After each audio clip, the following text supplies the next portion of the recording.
In the last lesson, we tried print hello world.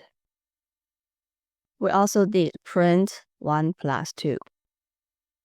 Both of these codes give us some result. So this is called output because the computer gives us the result. Now, how do we do input? Meaning, if I want to pass information to the computer, what do I do? Let's look at this example first. This is a photo of a call center. So what are the input and output in this photo? The keyboard, that is an input because we are going to key in some information for computer to process. The microphone, that's another input because the computer will process what we say. The webcam is another input. It will capture the image and process the image. Now, the LCD display, that is the output because computer show us the information. And the headphone is another output because the computer plays sound for us. In summary, input meaning we're going to provide information to the computer.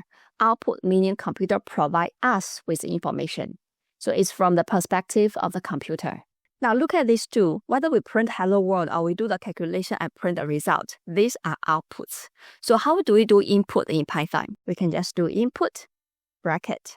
If I run the code, you can see here it's waiting for me to key in some information.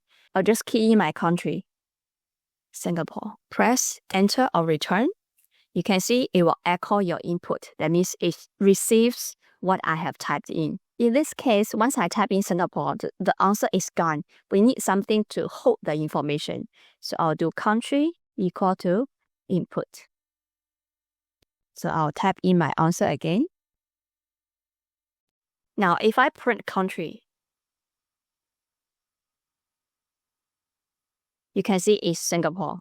So the country will hold the information I key in using the input. We can improve this further by typing a question so the user knows what information is expected. So I can do country equal to input. I'll put a question inside the bracket. Which country are you from? Run the code. You can see the question is here. So I just type in Singapore. Press enter or return. Now I can print country.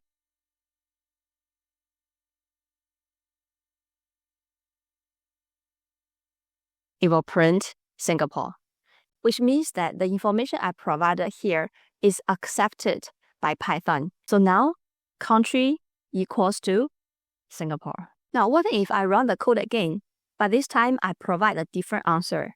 This time I'll type in China. I run this code again, it will print China. So this country equals to the input that we provide. So what is this country? This country is like a container, and in Python we call it a variable. In the next video, we will look at variables.